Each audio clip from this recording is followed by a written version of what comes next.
Oh, yeah, ladies and gentlemen, boys and girls, welcome back to another Monday night show of the Northwest Arkansas BMX Podcast, show number 31. Live from Springdale, Arkansas, their host, Arthur, The Undertaker Anders. Oh, man. Man, tonight's going to be a good one tonight. I know it's going to be it. Woo! Oh, man. First and foremost, like every show, I want to give a big shout out to all the main supporters of the show. Right up there from California, doing it up for the Hack Shack crew. And of course, it is the Beer Budget BMX Podcast with Mike Melvin and, of course, Thunder Midget. That's right, Rick Carter. Right there with them from Harlem, Michigan. Hey, yeah, you guessed it. They do their shows on Wednesday nights and sometimes Friday and Saturday nights. It's the All Things BMX Podcast. Right there with Chris Beers, Justin Tompkins, and of course you can't forget Heleno Bose. And of course, from Eastern Texas, from Free Up BMX Storage. Free Up Storage. It's the Going Rogue BMX Podcast with Dan Donnell. Man who drinks alcohol regularly if you start of course. Ads. Right there, best team in Northwest Arkansas, the AOS Squared with Corey Bierman, Charles Bierman on the All Streckers Clan. Then right there, right next to them, Springdale, Arkansas, the Jones Center for Families, a Runway Bike Park. If you're looking for a good facility to train at, ride at, Jones Center, best facility in Northwest Arkansas. If you're trying to get into the gym, if you're trying to go and do some, of course, ice skating, swimming, you can't forget the pump track at the Runway Bike Park. Come out, ride. It's going to be fun. Woo! Then right up there with them, Northwest Arkansas BMX Podcast. We don't have the track just yet. I know I've been saying it on almost every show, but there's some new confirmation I didn't get to say on the last week's show. I'm going to dive into that on the Bentonville Bike Festival recap. Of course, right there, show sponsor, Feed the Flock 365. Of course, if you live in Arkansas, you're looking for a food vendor for your event, check them out. They're on Facebook, Instagram. Tell them Arthur Henderson, send them to you. It's good. Dude, fantastic food over there. You got to try it. If you live in Northwest Arkansas, you live in Arkansas, period, you go to one of their events, fantastic food. Oh, what is up? We have a lot of people joining in on Rick Carter, Justin Tompkins, Jim Price. Woo! Oh, we're going to get into that later on in the show. Just like Rick Carter is saying, right now. Oh, man. Chris Allen, we're going to talk about you a little bit later on in the show. We got some good stuff coming out from him. Haven't heard from him in years. So we're going to do some really cool stuff, talk about it. The call-in hotline is live. So if you want to call into the show, just go to the show's Facebook Messenger. Hit the phone icon. Call in. Man, of course, Rick Carter's been calling in the last few shows. Had some good stuff to talk with him. Man.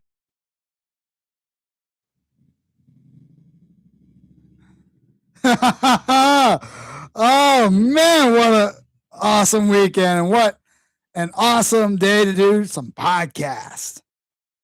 Woo! So I know all things BMX is used to posting this in the morning, but how did everybody do this past weekend? I know you had, what was that, Midwest Nationals up in Rockford, Illinois. They had all those tornadoes up there. I don't know how they ran races up there with all those naders. Of course, like West Coast, I heard there's some big races out there this past weekend. Just take a take a track.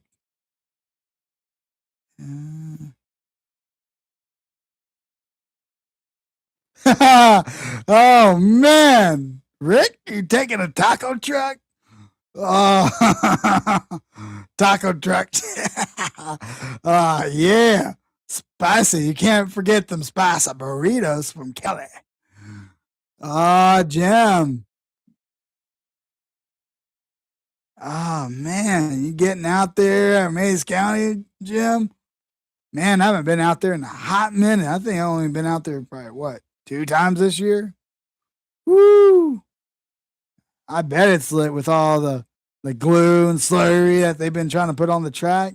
Man, this weather hasn't been easy for us in the Midwest. Man. But yeah, I just want to jump into a recap of last week's show. Of course, Bentonville Bike Fest. Man, what a weekend. What a weekend a couple weeks ago. There's so much that went down. And of course, there's one thing that I was supposed to share on the show and I didn't get a chance to do.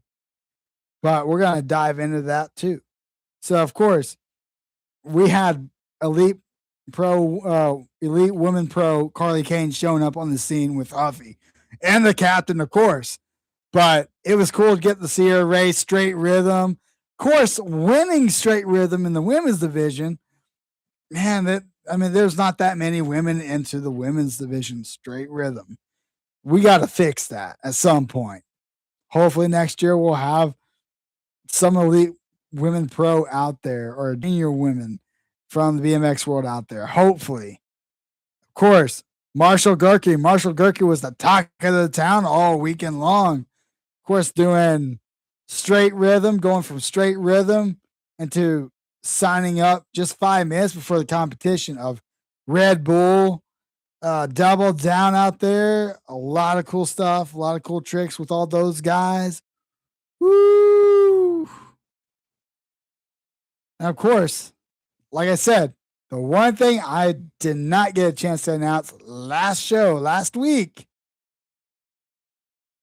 NWA BMX, the track that we haven't had in 3 years. Ooh, JT in the chat took a third in cruiser, son. Ooh, Helena bumped into the 1720 Bulls. Woo hoo hoo. Oh, I bet that was fun. Oh man. Fast guys. And then you have the 22-year-old expert girl, but ooh, that sounds like fun.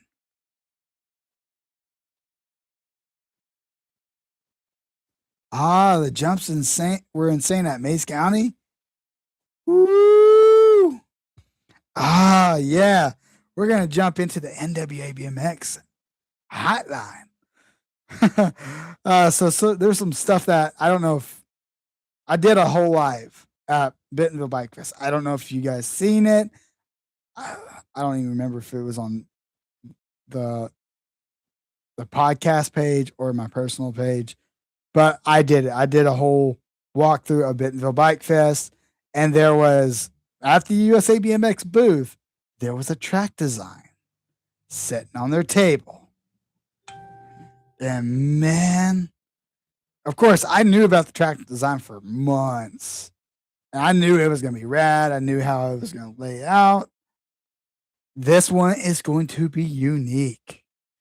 probably one of the most unique tracks I've ever seen. Of course, you have tracks with berm jumps. You have tracks with 1-8. Oh, is it no?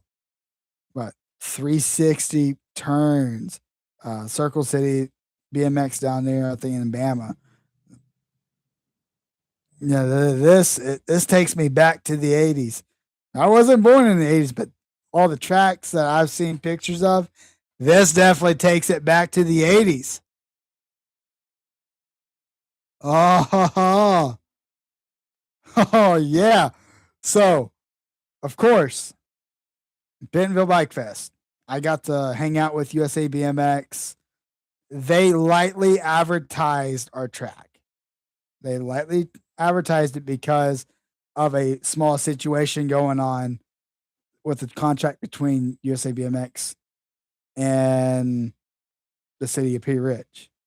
It's happening, but there's like they have to redo a few pages of the contract. There was a loophole. It all happens. It happens with every track trying to get into a city.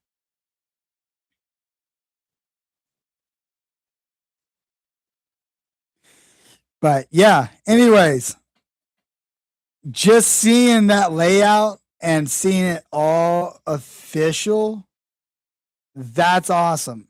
That's more news than we've heard in months that that's going to happen. But of course, like I said, lawyers, lawyers, lawyers, lawyers. But after they get done with it, which that's like a 2 week setback from what I was told, 2 week setback. So hopefully we get something going on pretty soon. And like it should be still on schedule for fall of this year. But yeah, a lot of stuff happening here for NWABMX. A lot of people were like, hey, you guys are about to get something big. Well, I mean, it's a local track.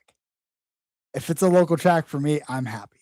I haven't had a local track in 3 years. A lot of people hasn't had a local track in 3 years. Thank you, City, just right up the road. Um,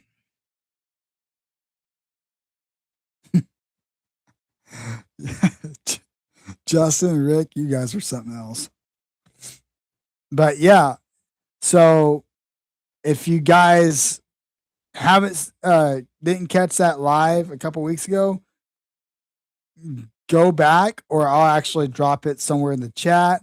You guys can find it. But man, this one's gonna be awesome because the starting hill is a natural starting hill.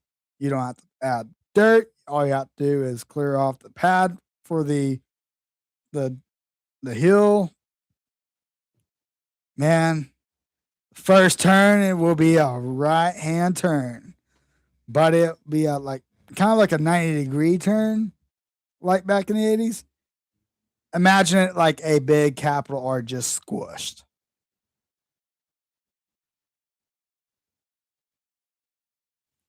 Um, so the footage of the track, I believe it was like 1,000 feet, maybe a little bit bigger.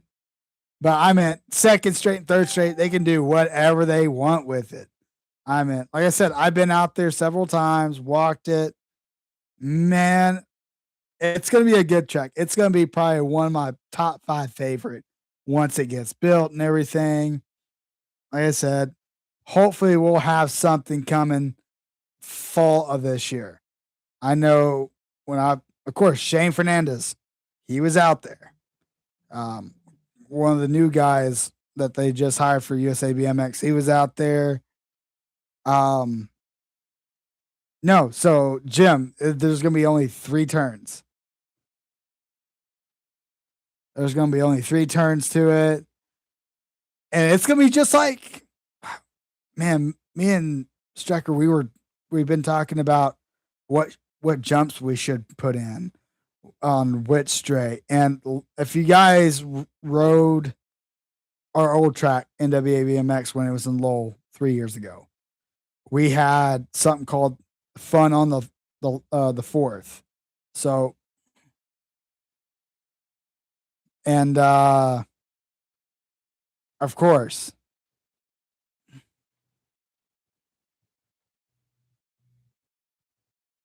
and so yeah, so we're gonna have fun on the fourth, like we did before, where we have a tabletop double step up, or in this case, table double step up. They wanted access to the tabletop for beginners, which fantastic idea. So yeah, NWA BMX coming soon. It's coming real soon. Hopefully,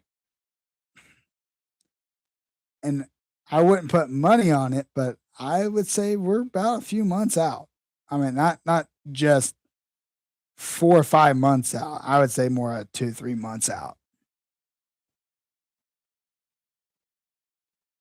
Ah, yeah, I forgot. Yesterday, to all those fathers, dads jumping on, happy Father's Day. I hope you had or have a wonderful Father's Day.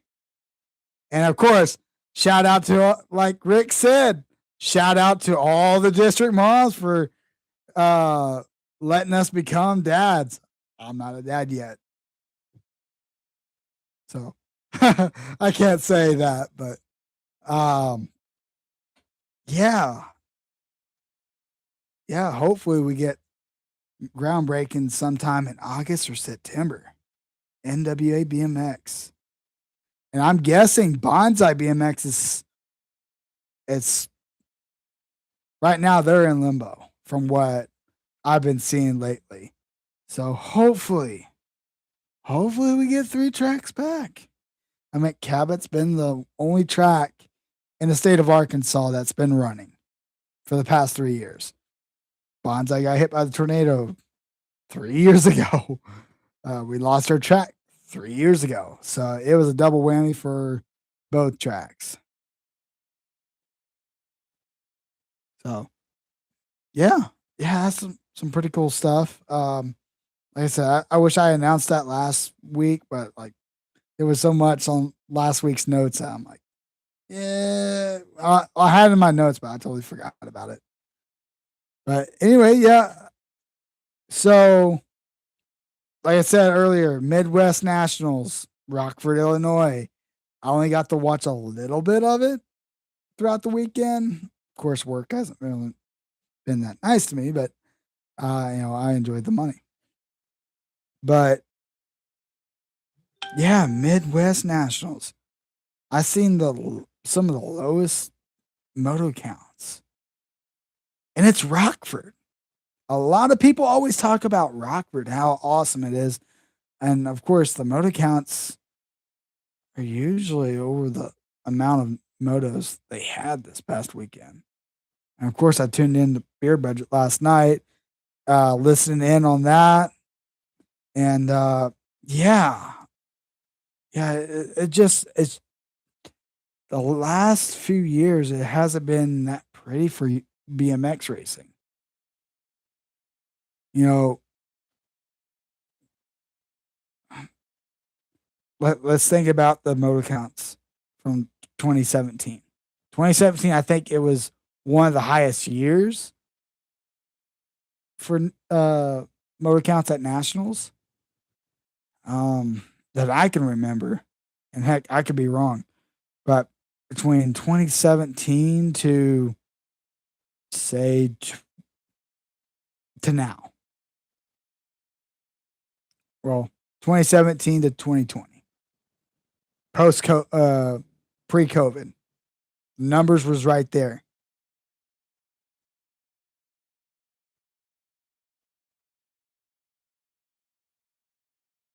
And I mean, I get it.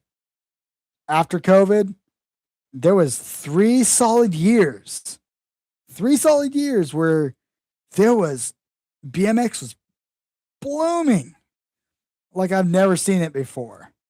You know, bounce back nationals. There was so many motos out there, it would make other nationals look like small races. And then, of course, it just got better and better and better.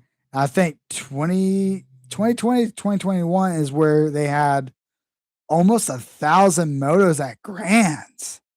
Like, that's unusual. And then, of course, USA BMX with their beginner leagues stepped in and helped that number out. And it just kept on growing and growing and growing. And it feels like it when we got into 2023. The far as we got into the year, the number of BMX racers kind of dropped. And then 2024, 2025, that number's slowly declining. Like, what's going on there? Like, it just doesn't seem right. You know, of course, I've been in the sport for over a decade. I've seen it go up. I've seen it go down. I mean, I've seen it go through an entire roller coaster.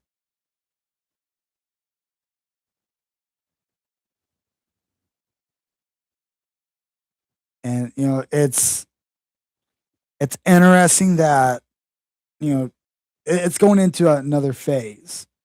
Yes, we had the pre-COVID era, then the post-COVID era.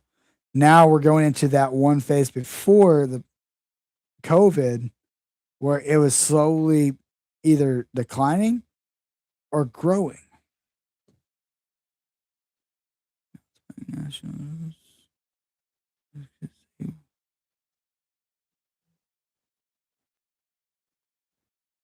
Oh yeah, yeah. Bounce Back Nationals. I was there. I was on the track crew for that, and that gave me a taste of how a nationals ran behind the scenes, and like Bounce Back Nationals is a great example. Right after that national, everything grew. I got to be part of the bike league out there a couple times at Mace County BMX, and that's a prime example of, I would say, kind of the beginning of the peak of the number of riders. But like I said, somewhere in 2023, 2024, the number of riders just declined. I mean, of course, everybody has work, everybody is going to school, college, but it's just, I don't really see a big number like what it used to be. So, like, of course, you guys probably seen the uh, the interview with Shane Fernandez a week or two ago. I haven't got the chance to watch it just yet, but like, yeah, I mean, I agree. He's on the freestyle side of things. He's getting things for freestyle, but racing's not all there.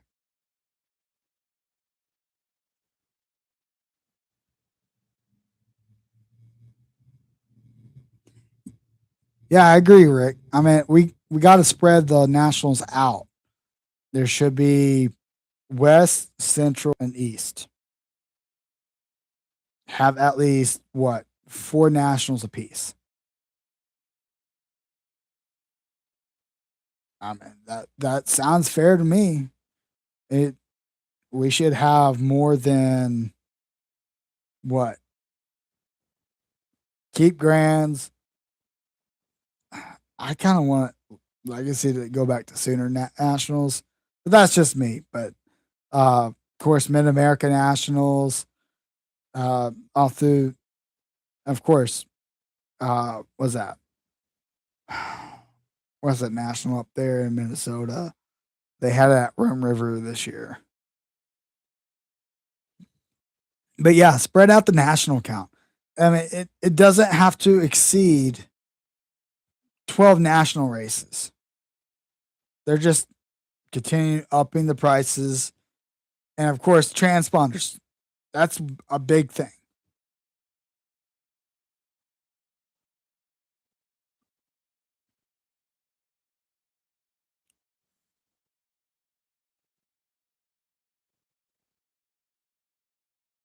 Yes. Thanks, Donnell. Land O'Lake Nationals. But yeah, like there should be 4 nationals in West, Central, and um what is that? East. Sorry, my head's a little bit off today, but yeah, and then don't include grants. Grants is like a finale for everything. Um, Last night on beer budget, I have to take this piece because this was like a brilliant line. These nationals are becoming more of like a qualifier for grants. I mean that's an excellent line, and it. I've thought about that all day today, and I was like, man, they're right. It sounds more of a qualifier for grants. I mean, take me as an example. I race in the 21-25 intermediate group. I don't get to race anyone from my group until I go to Grants. I always have to be stuck in the 17-20 group or the 26-35 group. I mean, I don't mind racing the other age groups, but I want to race riders in my age group. It's not to me as it doesn't feel fair because 17-20 is just it's still fast as I remember it.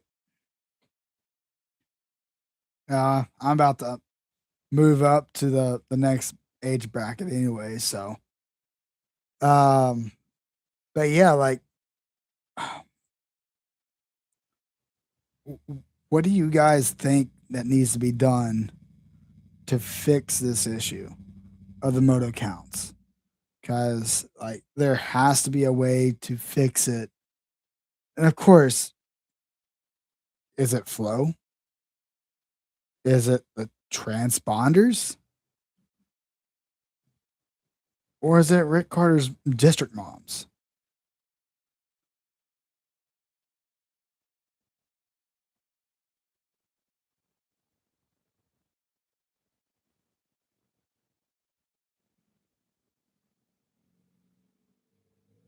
Yeah, yeah, it's only protecting your points, and especially going into grands. But yeah, like I said, like I know they added flow. I know and of course that's ridiculous that their stream service is now streaming at all nationals across the board. I mean, Canada doesn't have that problem, but USA BMX, that's a darn shame. And of course, transponders, Canada doesn't have to have them, but why does the United States have to have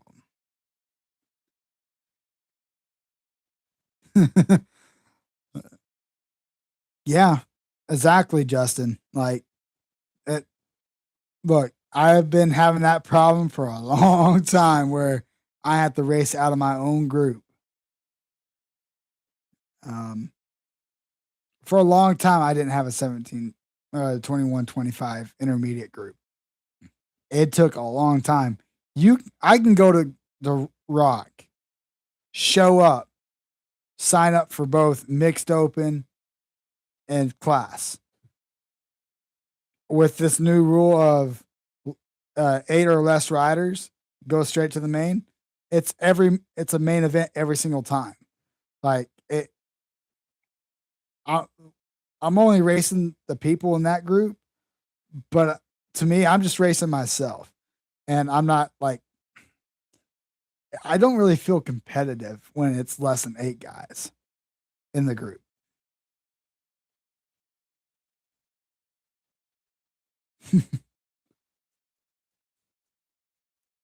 But yeah, like I don't know. I think with them adding flow transponders, they're just grabbing people's money. And it's ridiculous. Yeah, Yeah, I mean, racing out of your group will make you faster, but at the same time, like it's not the same guys. It's not the guys that you'll actually race at grands per se. Like I want to race some of the guys that I would know in my age group, and so I can go train, come back, try to race them again, and try to beat them. But yeah, I said from 2020 to 2022, 2023, BMX blossom.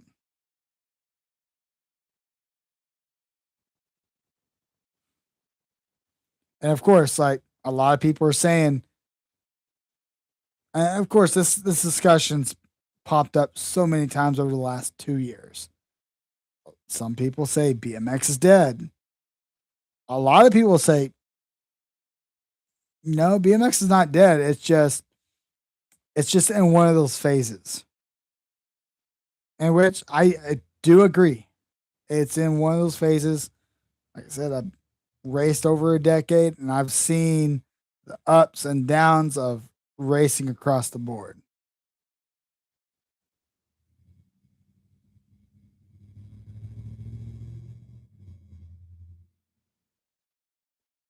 Mm. Oh yeah, I meant it's and for some tracks that's disappointing because like there's options out there for every track across the board. But if they don't get on board and agree, then like I don't know, it's ridiculous. Get up here on the chat.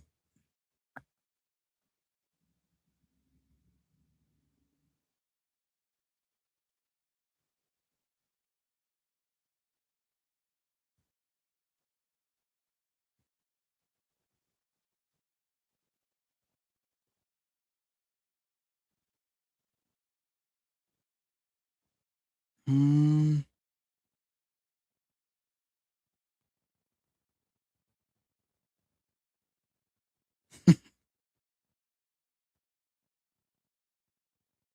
The only one saying BMX. Yeah, I mean, I did see that video, Rick. Yeah, he is a douche. Try to get up to the live.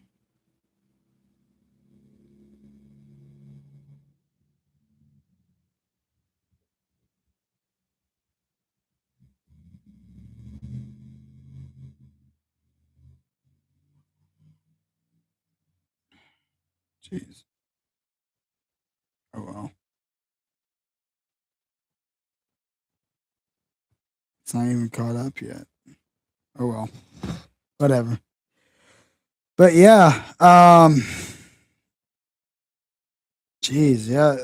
Like there has to be something that happens to change what what the mothership is doing.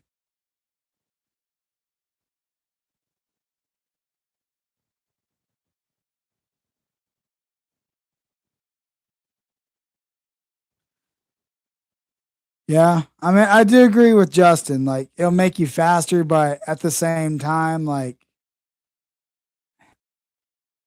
all you're doing is getting beat by the younger kids.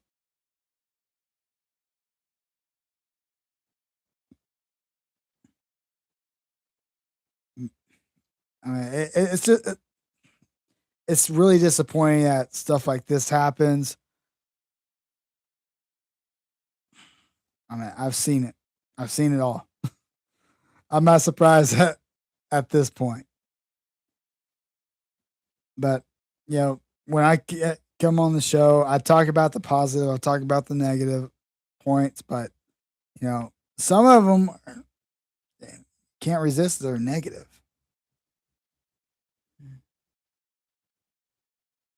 That's true. I mean, if it says money, dollar signs, then they're in for it. But if it doesn't, not really. Side hacks. Side hacks is the best example that if it's not including money with the side hacks, they don't want it. And I've seen that last few years, last 6 years, I've seen that.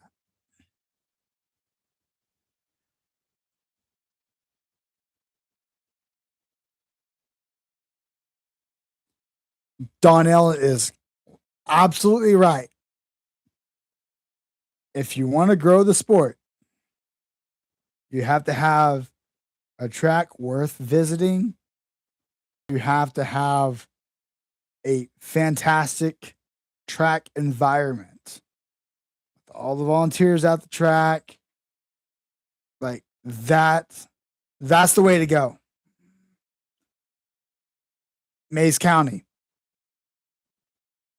That was one of my favorite tracks because it was a great environment, great volunteers. If they needed help, I would step in. They're always happy to see me around. Sand Springs is the same way. Great environment, great track environment. Right before we got shut down, we were having some of the best track environment that we've had in quite some time because the track's been changed from track operator to track operator, going to, I don't even know who the track operator is, to probably one of the best track operators we've had since the beginning. Like, track environment explains everything. But yeah, dude, that's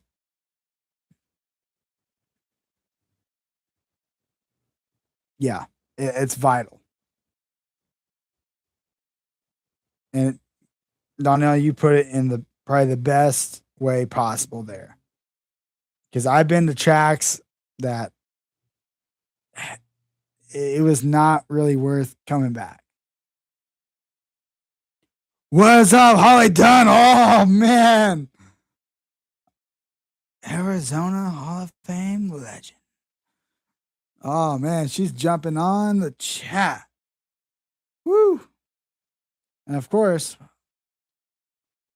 I'm gonna jump into this next topic, which Donnell, I'm glad you're on. Dan, I hope you're on.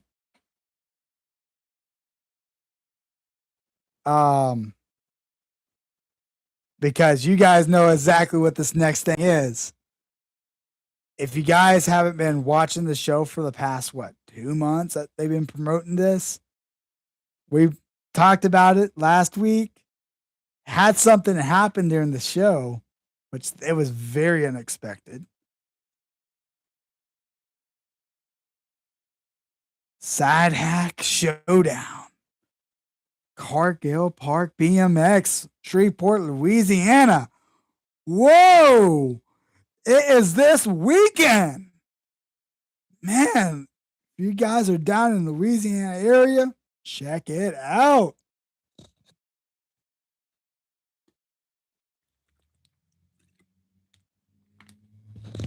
Man, there's some big things going on down there.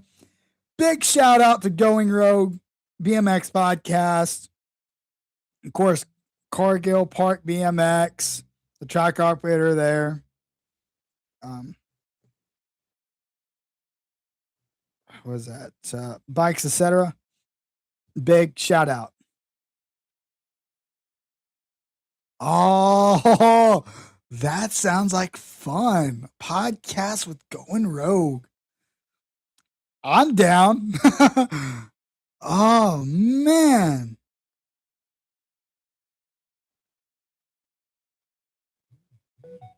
I'm down with the podcast this weekend, Donnell. Justin is jumping in the chat. What's up, Justin? Yeah. So this is more abnormal of a side hack race when there's a lot of cash on the line. Oh man, the side hack showdown this weekend, this Saturday, Shreveport, Louisiana. There's a $500 payout. Woo! That's going to be a big one. It's probably one of the top 3 biggest side hack races I've ever been a part of. And then, of course, last week, if you guys didn't tune in, you missed out on one of the coolest opportunities to tune in on something breaking news. So I said, hey, Northwest Arkansas BMX Podcast is going to throw out $20 for the host shot. One monkey gets, the monkey gets 10, pilot gets 10. What happens? Justin Tompkins, All Things BMX, AOS Squared, Cord Bierman, and of course, I had Rick Carter on the hotline when all this was going down. He even threw in some cash. Now we have a $100 whole shot award, which is one of the coolest things for a side hack race. Ho, ho, ho. Man, $100 whole shot award for side hack. That's like going up to watch a pro-am or a pro race and see that whole shot award right after you come out of turn number 1. That's going to be the same thing with this one. Whoever gets to the first obstacle out of turn number 1, whole shot, $100. Yeah. Big shout out to AOS Square with Cord Bierman. All Things BMX podcast. Justin Tompkins, Chris Bierman, and Elena Bose. Rick, of course, Beer Budget BMX. Rick Carter, Mike Melvin. Thank you so much for partnering up with me and doing this really cool whole shot award. Because Rick, like Rick says last show or last week, there's not that many side hack races out there that's doing whole shot awards. So, dude, it's gonna be awesome.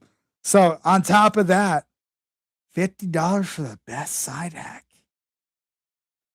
Got to do something really cool for the side hack. So, if I'm reading this right, $650 is up for grabs. Woohoo! That's a big one. Of course, like the biggest side hack payout that I've ever seen was, I think, 2-3 years ago at the Grands. The Torker boys got a bucket out there and people started donating money to the pot.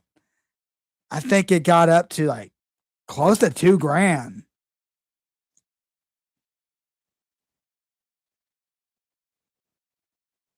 But man, this one's gonna be one for the books for sure. Man, $500 payout, $100 whole shot. Woo!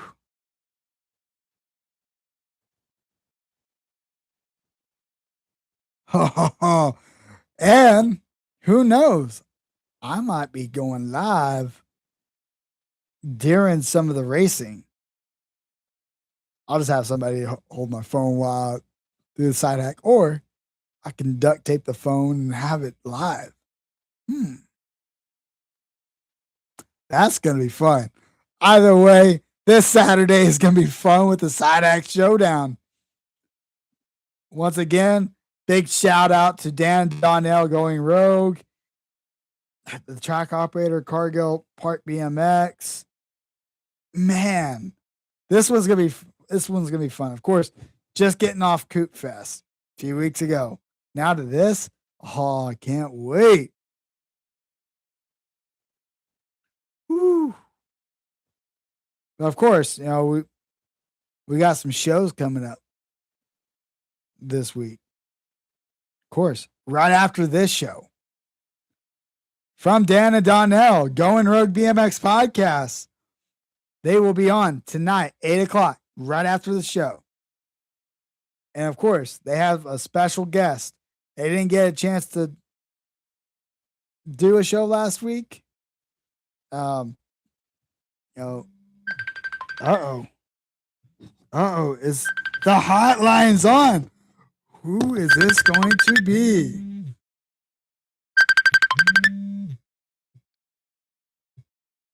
What is up, Northwest Arkansas BMX podcast? What's up, Arthur Thunder Midget in the house? Oh, fucking snap! hacks, baby. Oh, There's snap! money on the line. Oh, yeah. Hey, Woo! what the hell's going on, dude? I mean, is Shreveport ready? Is Cargill ready? Is Free Up BMX going rogue ready? I want to know, what about Gretna? Is Gretna good? Are they okay? Is this going to be like the pay-per-view of side hack racing? Is this going to be the 2.0 of Dirty Fest and Coop Fest? Like all the fest? I think so. I meant like $500 are on the line, $100 whole shot, $50 best side hack. I Holy think it's cow! more than 500 now. I mean, a lot of people dipped in since the original flyer that Dan and Donnell did, because I think it originally started at 500, but I think like a lot of people chipped in like 100 here, 100 there, and then we come up last week, with your show and AOS Squared and Justin and us and you, it's like, hey, dude, we're doing a freaking whole shot award on top of the payout. Like, there's a lot of freaking money on the line, bro. Like, this is gonna be good. I don't know nothing about Cargill. Like, what's the track like? Where's gonna be Calamity Corner? Are they gonna meet in the middle? Is it gonna be turn 1, turn 2, turn 3? Like, is it gonna be sketch? I mean, who knows? So I actually been to Shreveport at Cargill Park BMX probably one time. That was like 2017 for a local race. And it's an all 80s style track. A big U inside of a little U. So it's going to get... See, those are the best, dude. Those are the best. See, we don't have tracks like that anymore, man. So, like, going into the last turn, it's going to be tighter than a district mom coming out of Porta Potty 6. I don't know, dude. Last time I had a freaking tight district mom is, I don't know. Can't tell you when. I don't even think those exist anymore. Hey, they're all asphalt and soil pack now. Oh, yeah. But, yeah, everything's going to be awesome this week, and I can't wait. Man, like, a big shout out to Dan and Donnell. They've done a great job promoting this. Yeah, we're going to have to wait for the final numbers when they go live here tonight here in about an hour and a half or so, to wait and see what the finishing touches are, I mean, dude, it sucks that it's so far away. You know me, I'd love to be in on the game. I know Cord over there at AOS Squared, he dipped in some money, and I told him, like, hey, dude, you know what? You need to freaking go load up freaking Charles, either Caleb or Silas, and go make the trip down to Louisiana, dude, and go put a reckoning on it over there and get in the mix. Now, of course, like Cord earlier in the show, I seen where he said if we wanted to use the S squared side hack, he would allow me to, but of course I'm more comfortable in the side hack I'm on, and like, I don't know, I like my side hack a little bit too much. Hey, that's how it goes. I mean, you get comfortable with what you run. I know the same drill. Because Mike and I did it a handful of times. The past years. Especially with us having to qualify at Hardesty. We had to build a couple of different versions of the side hack. Because of the lips and everything at Hardesty to qualify for the NAG 5 challenge. So I get what you're saying on being comfortable. I'm like it makes a big difference. Honestly, it really does. Being comfortable on the side hack is way more different than being comfortable in a freaking a cruiser or a 20. Oh yeah, I'll tell you that right now. Oh yeah, and especially whenever I got back to wearing clips on the side hack, which a lot of people call me insane, but I'm more comfortable. because it gets me out of the gate. It gets me down the straightaway, passing people down the straightaway. Whenever I raced with you, was that a couple years ago at Hardesty? Yeah. I was in clips. Right. No, I remember. And, the funny thing is, like, we talked about on the show last night, and we were talking about Frogtown, because we have a local, like, side hack family, the Crawfords. They did side hack racing back in the 80s, like, for days. The Crawfords were they were kings, kind of like they ran the side hack shit back in the day, and they run the toe clips. Ooh. The cage pedals on theirs, like, they're totally freaking old school, and they adjust, so like they actually the toe clips tighten to their shoe, like when they get in on the pedal, like they run an old school freaking wild setup, man, and especially at Frogtown. I mean, we didn't get to have it last year, because it got canceled with the fires, but like all the years before, like, dude, they're running the toe cages, man, and it was just the craziest shit on how they, like, it's almost like clip shoes, right, with the boa, yeah, and it has the ratchet knob. Dude, their toe clips had that, like, cinch down system, which was crazy, because one year they got flipped over, and I forget which one of the Crawford brothers was upside down and couldn't get out, because he had the toe clips cinched down so tight on his shoe, like he couldn't move. Hey. Running toe clips, regular clips. I mean, dude, it's wild. I mean, hey, whatever you're comfortable with. But I just remember that we talked about it on the show last night, and me and Mike were like, yeah, dude, that was like Frogtown 2 or 3 or something. Oh. And like it was wild. Yeah, it was a freaking good time. But dude, I'm hoping somebody goes live and does something like this weekend over there at Shreveport, at Cargill, like, with everything with Dan and Donnell, with them putting it together and us chipping in a handful of bucks for the whole shot award, like, that's big. That's big stuff, and it's definitely media worthy.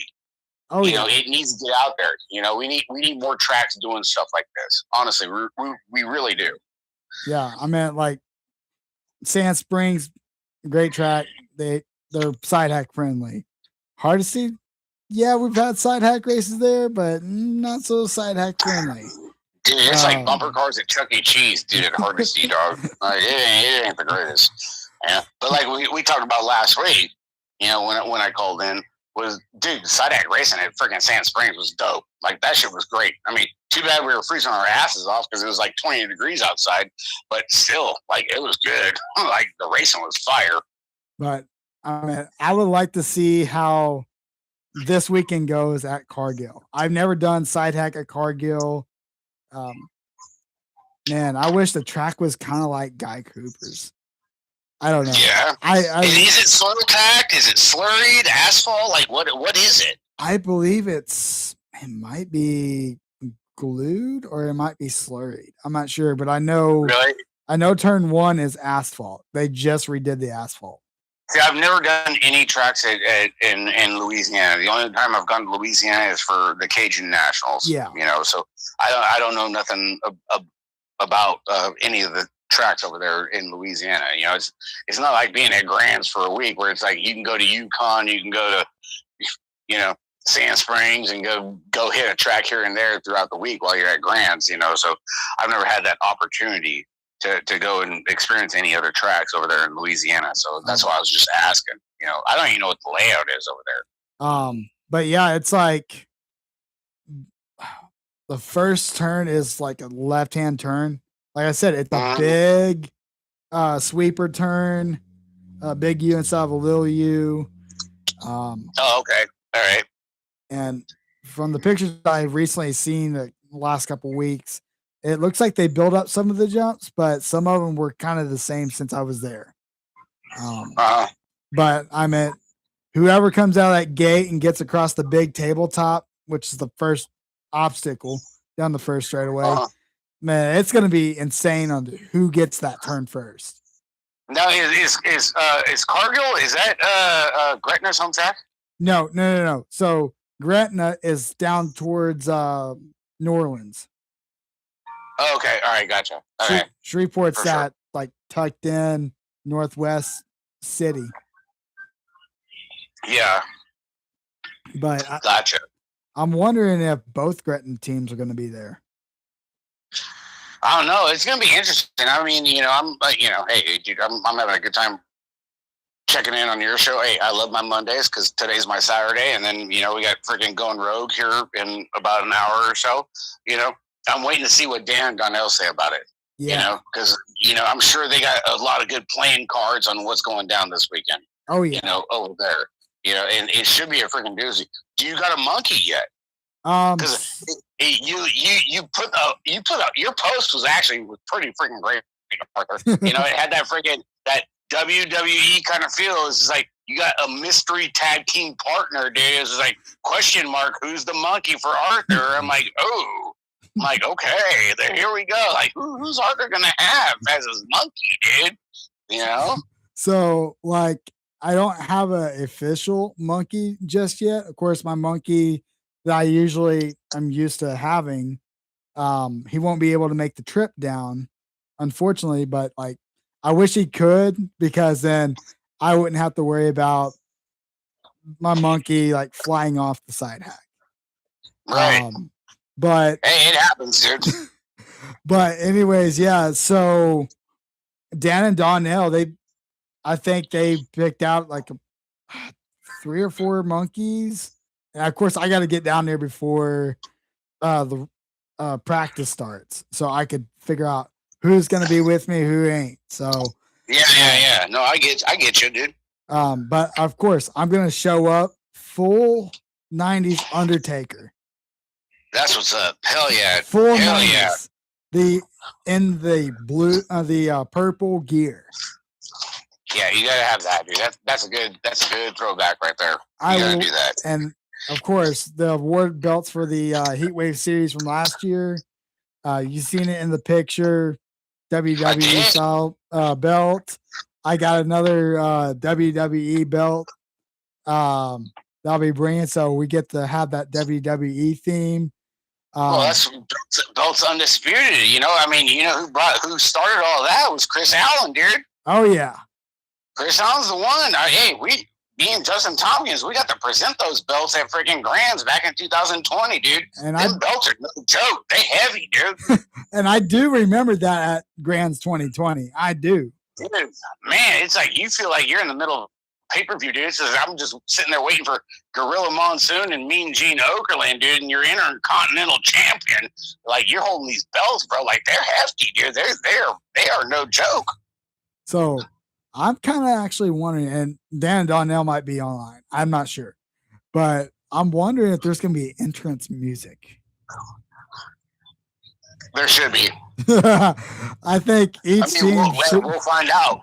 We'll find out here shortly in about an hour. Yeah, because like I have so many questions. Like, is there going to be an intro music in the main event for each team?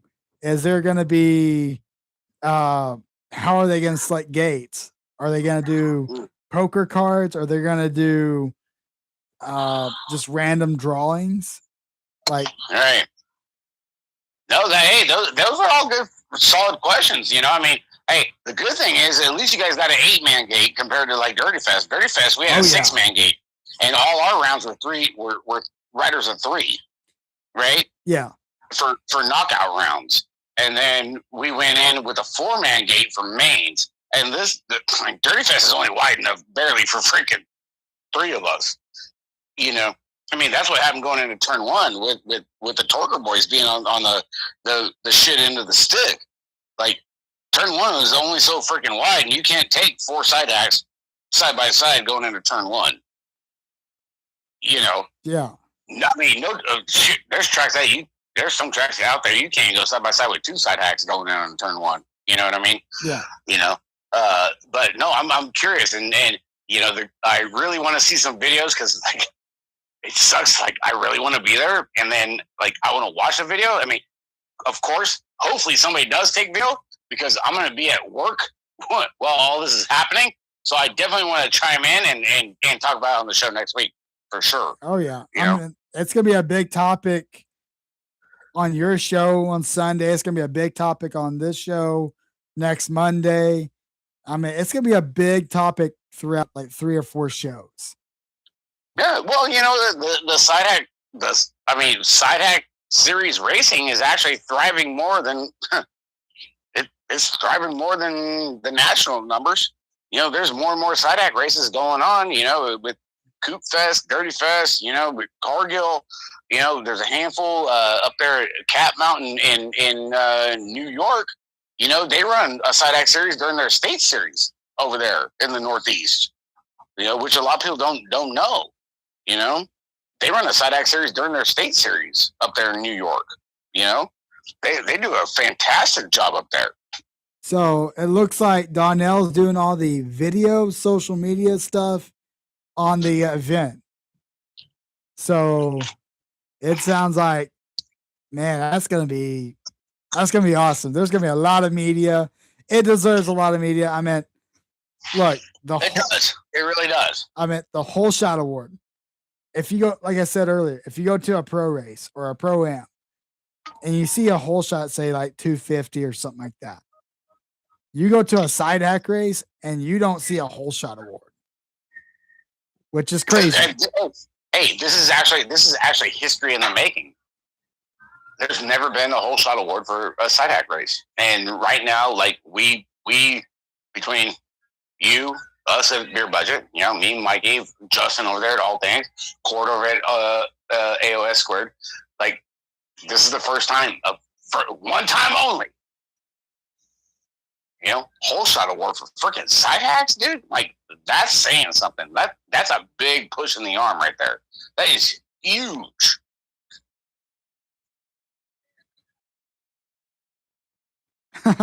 Justin's saying race the national weekend or buy a side hack and have money left over. Yeah, buy a side hack. Way more funners. Side. Now what? Yeah, no, it is. It's so much fun. It's a blast. Now what is going on at Cargill? Is it like a state race too at the same time? So, is that why they picked Cargill? Because it's going to be a big weekend. Like, it's going to be a state race, so you're going to throw in side hacks at the same time, which is good. I mean, it's smart. Or is it like a double pointer? Like a Warnicky double or something like that? Yeah. So it's actually a state Gold Cup qualifier weekend. So, oh, dude, that's banger, dude. So, talk about taking advantage of it, bro. Like, that is awesome. I meant, of course, Saturday is a state qualifier for Louisiana. Sunday, Gold Cup qualifier. But, I mean, that's huge. Last year, you've probably seen a lot of pictures, a lot of videos from last year. Sand Springs did the same thing. They did the state, the heat wave qualifiers on the day of the Oklahoma State qualifier, and it was right. I remember that. Yeah, and the thing that is really big, especially for you guys on your end of the states, is like Gold Cup races are really big for you guys out there. Okay. Gold Cup races out here on the West Coast aren't that big here. Even though like we do have Gold Cup finals in San Diego in SoCal this year, it's still like the Gold Cup it doesn't build over here in the western parts. Yeah. Everybody's more tied in on with the state series and like the team sheet challenge that we have going on over here, brought to you by the Wisers. That's really ramped up the state series, and it kind of overtakes the Gold Cup runnings. But for you guys out there, like, dude, I know how big Gold Cup is. And on top of it being a state weekend at the same time, man, dude, that's gonna be a freaking banger, dude. That's gonna be freaking good. Dude, I can't wait to see how many people line up on the fence and just not even sitting down, but on their feet watching the side hacks. Because I know at Legacy, of course, it wasn't on Flow, whatever. Mm-hmm. Pro quarters was right before the side hacks. Hacks lined up. Everybody started getting on the fence, up from their seats, man, they were excited. They were cheering. That's one of the best feelings when you get on the gate with side hack. Yeah. Oh, it is, dude. Getting loaded up with side hacks in a main event or just in rounds is just it's a whole different ball game, dude. Oh yeah. As opposed to being round 1, round 2, like running class or cruiser, like you're ramped up, dude. It's a whole different, like the hairs on your neck are freaking standing up in a whole different way. You know what I mean? Yeah. Like it's crazy. Well, people don't know that until they actually do it. You know what I mean? I mean, it was probably the second best intro or second best side hack moment at a USA BMX sanctioned event. You know, oh yeah, it's great. I mean, behind Grants, but even the team which was right next to us that was brand new to it, they didn't know what to expect. They were very nervous about it. But this is a totally different animal than just going to your national level. So yeah, for sure. This is gonna be awesome. Yeah, I'm looking forward to it. I can't wait to see the videos and see how everything pans out and see how many total side acts actually show up. You know, I mean, it could be pretty freaking deep, dude. Now, I know there's at least 5 teams that signed up so far. I'm not really sure.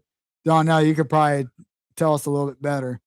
But I think it's 5 teams signed up. I know Torker. 5 is good. I mean, we won't have like an A and B main. We'll just go straight to a main. Mm-hmm. I'm wondering how they're going to do that because one moto is going to have a wild card, the other one ain't. So I'm wondering how that's going to go. Well, all you can do is like think and hopefully hope maybe you get a 6-1. You know, because then if you get 2 racks of 3, then you can do low points and do a transfer like that. Like it'll make it a lot easier. It's kind of tough with 5, but if you do 5, then you shuffle it up. You know, you do a rack of 3, a rack of 2, go with points, and then shuffle up round 2, where it's a different rack of 3 and a different rack of 2. You know, to get the points. I mean, does that make sense? Yeah. Donnell said, yeah, 5 so far. We just don't have that many side hacks around. Around here, if we had more, there'll be more people. We would have 10. Mm-hmm. So I guess there's like a lot of people down there that wants to do side hack, but just don't have one. So it's okay. But yeah. No, I mean, but you can still do it with 5. Like I said, you know, you shuffle up your round of 3, you know, between first round and second round, you know, and then you do like you still do total points, you know, and then you do round 1, round 2. You could do a round 3 if you want to, you know, but then you take the freaking 4 lowest scores, and then that's your main event, right? So then the fifth hack would be out. Yeah. You know. But yeah, like you said earlier, the picture I post on Facebook earlier. That was great. It was awesome. I love it. I just wanted to come out and say, there you go, Mike. Yeah, I just want to come out and say, hey, this is happening this week, and I'm coming for the cash. Yeah, hey, you have to. Like, I am not gonna stop until I get it. Hey, you know what? And you got that opportunity out there. You know, I mean, it's tough over here. You know, I mean, we finally, after years and years, you know, man, I mean, I can't even tell you, Arthur, on how long we've been fighting, you know, with homie Mike, you know, for him to finally get his own side hack series here, you know, in California, and we finally freaking got it. Like, it's amazing, dude. It's been a long, hard 6 years to get it to come back. Oh yeah. But yeah, can't wait to see what happens. Geez. And of course, last night you guys were talking about like Chris's corner. Mm-hmm. Oh yeah, baby. Yeah. Good old Chris Allen right now from the big top. The Soto BMX. I mean, I heard they're. I mean, hey, they're in the middle of a TO shuffle. They got a couple board member positions open. I mean, it's been a handful of years. I mean, does Chris Allen make his comeback and bring DeSoto back to the top like how it was when he was there?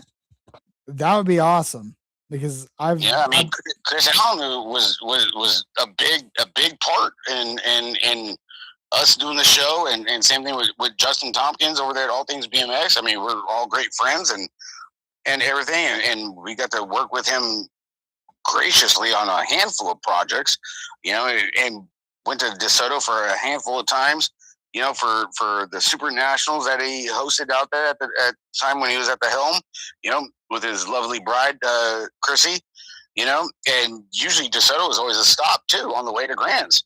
We drive all the way from California, go hang out at DeSoto, and then wake up the next morning and go drive 5 hours up to freaking Tulsa to the event center and get ready for the big Grands week. You never know. I mean, anything's possible. Man, that would be really cool. Like, if he does come back this year, if we did a whole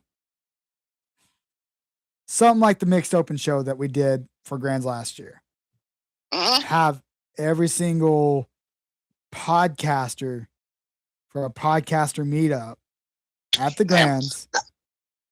Well, hey, don't tempt freaking Justin Tompkins, dude, because Justin Tompkins loves a good mixed open show. I'm going to tell you that right now. Justin's my brother, dude. We've done a handful of mixed open shows, and they've been good, bad, ugly, and beautiful all at the same time. So especially at Grands. I mean, shoot. I mean, nobody else has ever gone live from Grands like we have in the past 5 years, 6 years. Man.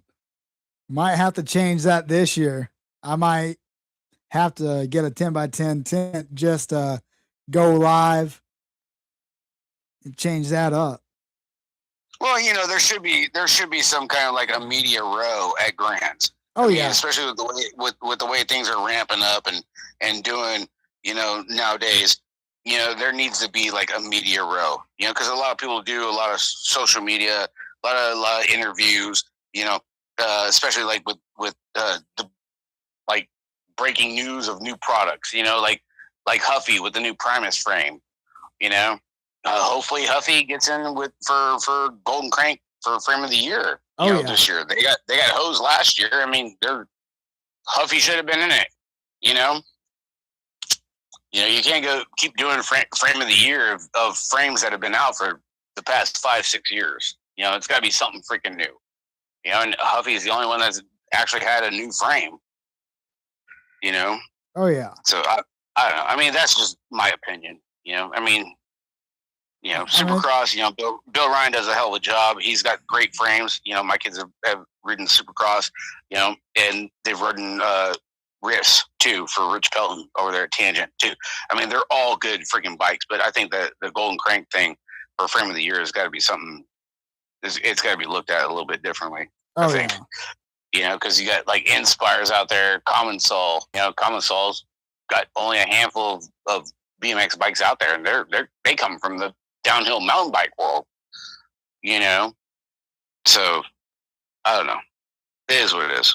But that's on the mothership. I would like to do a podcast from the stage, like you guys did back in 2020 on the big stage. Oh yeah, that was great. Yeah, we were promised that in 2021 too, and then it got freaking the door got slammed on us. I don't know what we did wrong. I thought we did good. We interviewed a lot of people. Oh yeah, like that's exposure to the podcast. It's just exposure in general. We were talking with team owners, manufacturers, announcers. We had Greg Harris on there. We had John David at the time when John David was part of USA BMX. And he's no longer with USA BMX. No, he hasn't been with USA BMX for a while. You know? And he was actually one of the ones that actually ended up hosing us anyway, too, at the same time. So it's a good thing he's gone. You know, we ain't missing nothing. He ain't nothing special. I don't care. You know what I mean? I mean, whatever. He's like Alfred Mancuso. Oh, BMX is dead. Yeah. Until Chris Muller freaking pops into the freaking chat and is like, hey, listen here, motherfucker. No, it's not. BMX is doing just fine. Yeah, like I said earlier in the show, like I've been in the sport for over a decade. I've seen the ups and downs of the sport. I've seen it go like a roller coaster. Mm-hmm. It's just in that one period of a low spot. Yeah, well, and all it is like the national numbers are low. It doesn't mean like people aren't riding. Like I can go to the bike park, I can go to the trails, I can go to my local. Like there's people are riding. You know, people are out on bikes. Things are happening. They just ain't going to the big races. It's too damn expensive. Oh yeah. You know, and for what? Like, if you're not in contention for anything, I mean, what's the point of actually going to a national when you could just go do your state race? You know, especially here in California. You know, we had 102 motos. You know, at our state race. Freaking, what's up, brother? How are you? You know, we had 102 freaking motos at our state race on Saturday, and the racing was fire. I mean, and this was with like national rider kids. You know, we had semis and everything. Like, dude, it was freaking fantastic. It's just like, and what? All I had to do was drive an hour and 45 minutes, almost 2 hours. You know, instead of having to go drive 4 hours. You know, and it was a hell of a lot cheaper too. And you got to worry about freaking transponders. Oh yeah. And see, I just don't get the whole idea of transponders, and it might be just me, but like, I'm one of those racers that. Well, it makes no sense, dude. Especially with what happened in the World Cup last week. You know, we talked about on the show. I mean, Seiya Sakabara had a transponder issue with whatever. She changed bikes, didn't mechanic, whatever, didn't take the transponder off the one bike to the next bike, or changed her forks or whatever, and her dad runs scores, right? Yeah. And she literally won the semi, but got DQ'd because she didn't have a transponder. But yeah, you got transponders and photo finishes still. Makes no sense. Yeah. Yeah, it's just ridiculous. Quarters and semis at Dirty Fest, 22 quarters. Ooh. Oh yeah, it was stacked, dude. Me and Mike Miller were busy over at Dirty Fest, dude, calling racing. You know, when you got a vintage race that's at 80 motos, you know, I mean, 80 motos for a vintage race. And like I said, we were at Manzanita Park BMX this last weekend on Saturday, and we had 102 motos. And I think that same weekend of Dirty Fest, right? We were in the 80s. I think Albuquerque, New Mexico, only had like 130 motos. Jeez. You know, and that's an 8-hour drive from SoCal to Albuquerque. I think it is. Yeah, might be a little bit more, maybe 8-9 hours, something. I know it's 14 hours. So Albuquerque is actually halfway for me going to Grants. It's 14 hours. Oh yeah.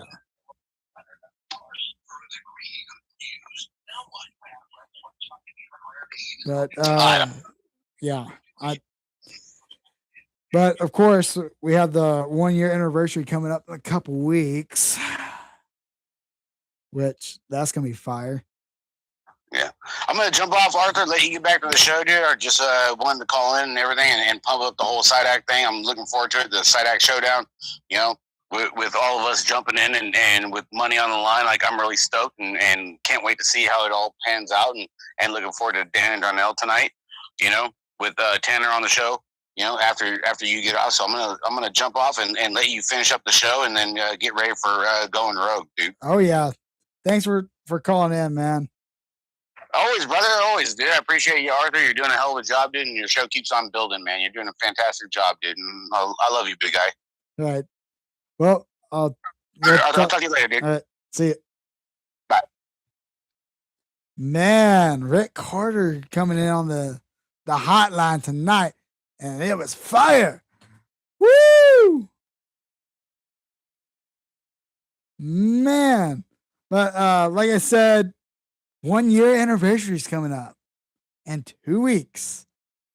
1 year anniversary of the show, which it's gone from a little bit to a whole lot more than what I thought it was going to be. So 1 year anniversary, July 10th, that it will be a big show.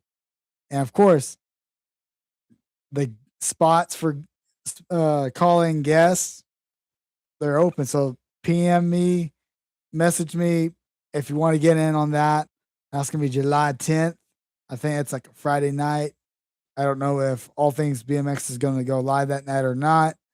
But man, 1 year anniversary. Hopefully Rick's right. Hopefully everything goes smooth sailing after 1 year. Man, and then of course we have a special podcast show. We got a special show coming up here in August. Of course, I've been slightly promoting it, but it's the overseas show.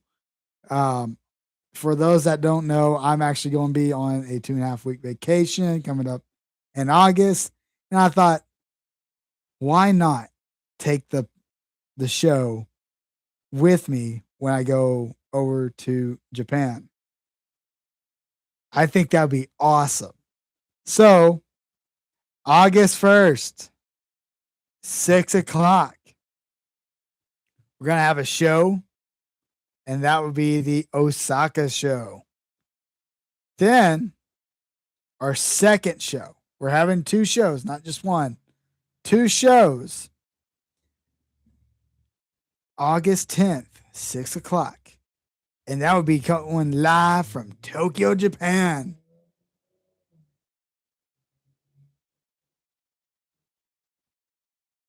Oh, yeah. I'm still here and I'm still kicking, especially on the show. But yeah, 2 shows overseas. It's that one's going to be fun. I can't wait for that. I'm very excited for those 2 shows. Of course, we'll have a special guest for each of them. Yeah. Oh, and this actually came up. Yeah, I have some time before going. But I seen this before the show, and I only got to see it real quick. But like, I found this kind of interesting. So USA BMX sent out a post. Probably a couple hours ago. Of course, they're trying to promote the sport. They're trying to find ways to bring new riders to the track. But USA BMX is introducing the USA BMX Bring a Buddy program. So if you know someone that wants to try BMX, bring them to the track and get a reward. So I'm guessing if you bring a new rider into the sport, you get to earn entries into huge grand prize raffle. Get $80 in account credit when you bring 5 buddies. Help the BMX family grow. Grand prizes includes bikes, frames, forks, gift cards, riding gear, and even a Connor Fields Grands experience. So that's a huge one, because of course that fills up quick. One friend can change a life, and it could score you some incredible prizes along the way. Grab a buddy and head to the track this week. So, like, yeah, there's a lot of prizes. But like, is this a way where they could get more riders and then more money? Or is it just about the money? I mean, it's a great idea, don't get me wrong. It's a great idea, bring a buddy. Of course, Tulsa, Oklahoma in general has done a great job with bringing in riders from the schools. I mean, I've seen a lot of this over the years when a rider brings a buddy from school, home, friend down the street. But I mean, now they're doing awards for it. Interesting.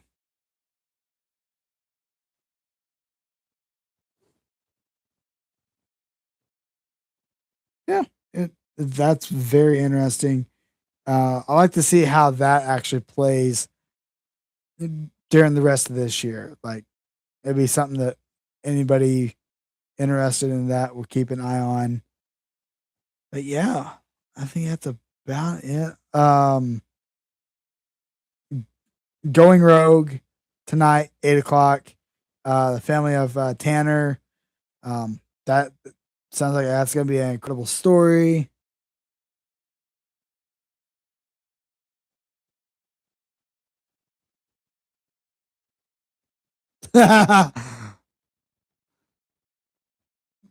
But yeah, it sounds like a good BMX story. Tune into them. That one's gonna be that's gonna be a special show. Tune on in, 8 o'clock, Going Rogue. Wednesday night, all things BMX, of course, with Hollywood Mike Miranda. Hopefully he's not like going off one of those quarter pipe turns. Um, but yeah, that'll be Wednesday night, all things BMX. Friday or Saturday, it'll be All Things BMX Weekend Edition with Justin Tompkins and Helena. And then, of course, tune it back to Sunday night, 8 o'clock Pacific Standard Time with Rick Thunder Midget Carter and Mike Melvin with Beer Budget. So that one's going to be, all these guys are awesome with their podcasts. It's like a podcast, a BMX podcast family. And it's been very, very awesome to be around all these cool people.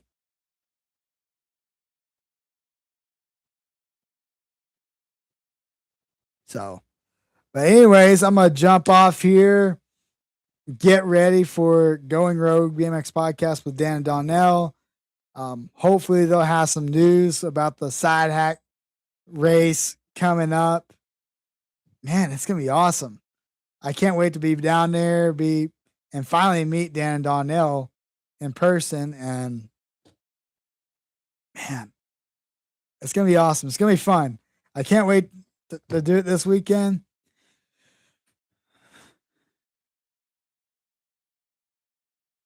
So, anyways, I hope to see you guys in the chat for Going Rogue BMX podcast here in a few minutes. Rick Carter, thanks for tuning in. Thanks for calling in. That was awesome. It's always a pleasure to have you on the hotline. It's always a pleasure to have you on the show, period. Each and every one of you guys.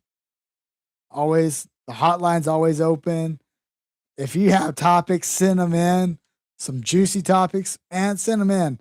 I mean, you got Beer Budget, you got us, you got Going Rogue, all things BMX. We cover it all. Yeah. Donnell, we are doing the podcast. So Saturday, Saturday podcast, Shreveport, Louisiana for the Side Hack Showdown. Going Rogue and Northwest Arkansas BMX collaboration podcast show. Oh yeah. Just like Jim Pratt said, oh, it's juicy, but he can't say. Woo!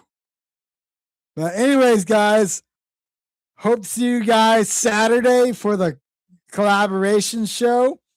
And I look forward to seeing you guys in the chat for the Going Road podcast. Until then, I'll see you guys soon.